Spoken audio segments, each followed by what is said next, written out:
we're not done with this verb yet. So it's a perfect tense. It's a participle of exuteneum. We're going to translate this once again. Amounts to nothing. His speaking, his rhetoric, his speaking ability, his speech amounts to nothing. I'm going to just go easy and say speech.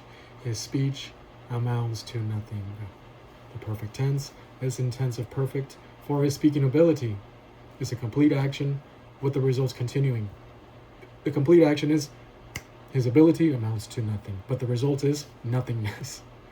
The passive voice, this is actually a middle voice, not the passive, is the direct middle, where the subject partakes in the results of the action. Here, directly, his speech is the one that's producing the action, and it results and amounts, makes itself nothing.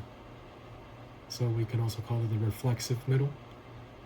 And the participle, here as the predicate nominative, it maintains the verbal idea of continuously amounting to nothing. So with the perfect tense and the participle, we can add the strength of the perfect, still while keeping the strength of a verb with the participle. His speech amounts to nothing. So now we have a translation. Verse 10 now. For, they say, on the one hand, his letters are heavy and powerful. On the other hand, his physical presence is weak, and his speech amounts to nothing. And today in this superficial society, the superficial culture, we also have the same way of thinking, where if a pastor is not impressive or does not appear very respectable, he is not taken seriously. If a pastor does not dress a certain way, he's not taken seriously. Yes, I understand that these pastors nowadays are freaking snobs. They don't take anything seriously. They allow the culture to impact them instead of them standing strong in doctrine, so they try to become hipsters, having dreadlocks, long hair, sandals in public. Well, I don't know, about 10, 15 years ago, everyone was wearing, a lot of them were wearing those V-neck shirts. So we're easily swayed by cultural movements.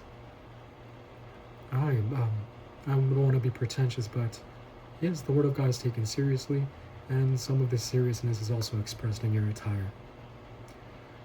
On the other hand, we have also those who overdo it, and they're super dappers and all this.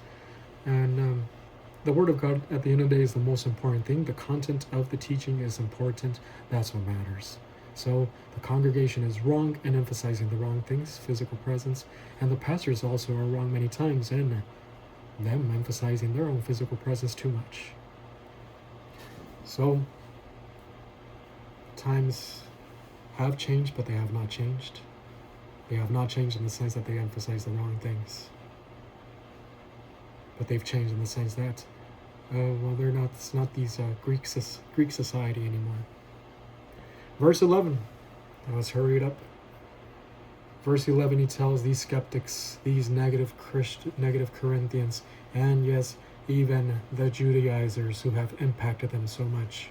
Verse 11 says, such people should realize that what we are in our letters when we are absent, we will be in our actions when we are present. All right, let's see if we can finish this right now. So, verse 11 now. Logisteston. So we first look for the nominative. Where's the nominative? We have here this demonstrative, qualitative pronoun of ho toiutos. Toiutos. That's the article. Toiutos means it emphasizes the character, the quality. We can translate it such a kind, such a character, such a type of person. Let's translate it such a person. Who's such a person? The person that says this, that superficial ass. Of course, Paul is very patient. He is sarcastic, but he doesn't call them asses, as I am doing right now. Such a person. Then the verb, so logistesto. Do you remember the beginning of our chapter? I emphasized a whole lot of logismos. You see, I talked about logismos and logizomai, because this chapter is about your thinking. The battlefield is in the soul. Of course, these Corinthians have already lost their battle by emphasizing the wrong things in their thinking, wrong priorities, wrong scale of values. present active, present middle and imperative of logizomai, logizestho. It's in the third person singular. I'll go over that right now. So, logizestho. Again, I'm going to translate it. Let him consider this. Let him think about this thing, his wrong idea, his wrong scale of value, his wrong priorities. The emphasizing on superficial appearance. The present tense is progressive. Yes, start doing it, but continue doing it. This applies to us. You must consider these things as you go and study under your right pastor. Because your pastor might not be impressive to you. Your pastor might have his own flaws, and he does. His own mistakes, his own sins. And so you always have to be considering these things continuously. The middle voice is an indirect middle, where the subject here is partaking in the action of the verb of considering something. You think about something, and then you benefit from the results of reconsidering here. Reconsidering is false scales of values. And the imperative, this is in the third person singular. Normally the imperative, you find it in the second person singular and plural. You consider this. But here's in the third person. How do we translate a third person, an imperative in the third person? Let him. It's not good English to you. It's not too modern. I'm going to keep it that way so that you can see the jussive idea to this third person imperative. Let such a person consider, and then the accusative direct object of the demonstrative pronoun hutos. It's in the neuter now, accusative neuter. Let such a person consider this thing. What thing? What he just previously talked about. And he's about to make an application up ahead. And we have here the hoti of content. What he's about. The content, if they have to reconsider. I'm going to translate it right now. That you don't have to translate it. You can translate it as a direct discourse. You could put a colon there, let him consider this, and then boom, the next sentence. But I'm going to translate it that for now. That, and then we have correlative pronouns here. Hoyo, and another toyutos. These are qualitative, relative pronouns here. Hoyos and toyutos are used correlatively. Such a person, so also. Or whatever sort of thing this is, so also this is.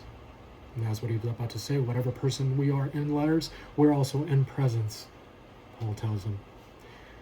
This correlative construction is the equivalent of the Latin talis qualis, from which we get the word in the construction in Spanish, tal cual, talis qualis. Talis est asinus, qualis est genus hominem. Hominem, yes. As just as is the ass, so is the human race. Tal cual, tal la cosecha, cual, o tal la siembra, cual la cosecha. Tal el padre, cual el hijo. And so we get that. We have these correlatives here. So, that. And we're going to translate, yes, what sort of hoyos, what sort of, I'm going to translate it here, whatever we are, to make it smoother.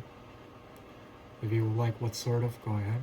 But I'm going to go with whatever we are. This is the nominative here. It's a new clause, remember that. So the nominative of hoyo in the plural masculine.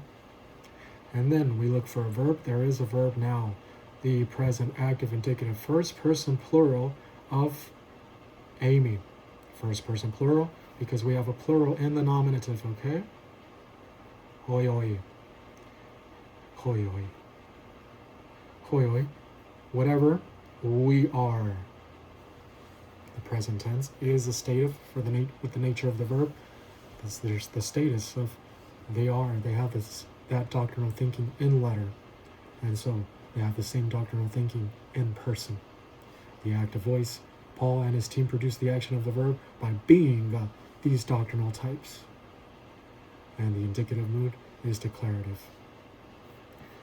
That whatever we are, and then we have here the dative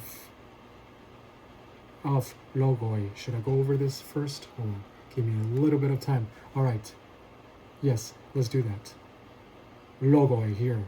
Again, speech, or because we're talking about letters, so we're going to translate this in word through our letters.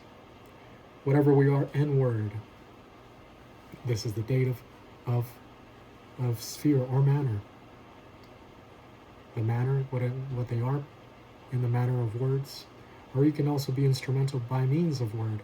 Whatever we are by word, we're going to translate it in word. Whatever we are in word, and then dia plus the genitive of agency here. Dia plus epistole. Once again, through letters. It indicates the channel through which they speak. And so this is through letters.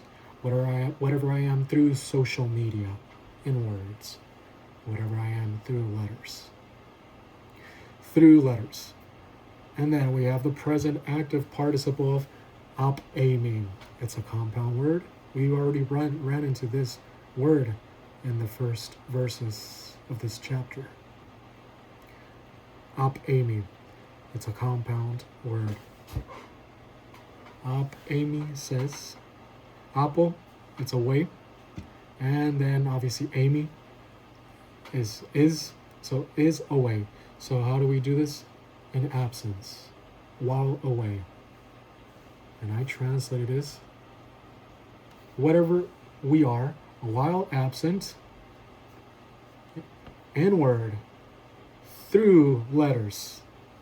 It doesn't sound too smooth for you. Let me try again.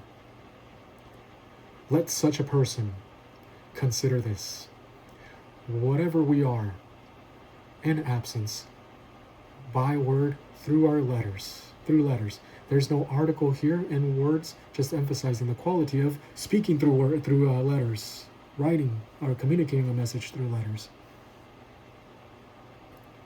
Whatever we are while absent, in word or by word, through letters. Okay, and now the other part of the correlative pronoun is over here. Toiutos, toiutoi. And so it's the same word over here, such a person.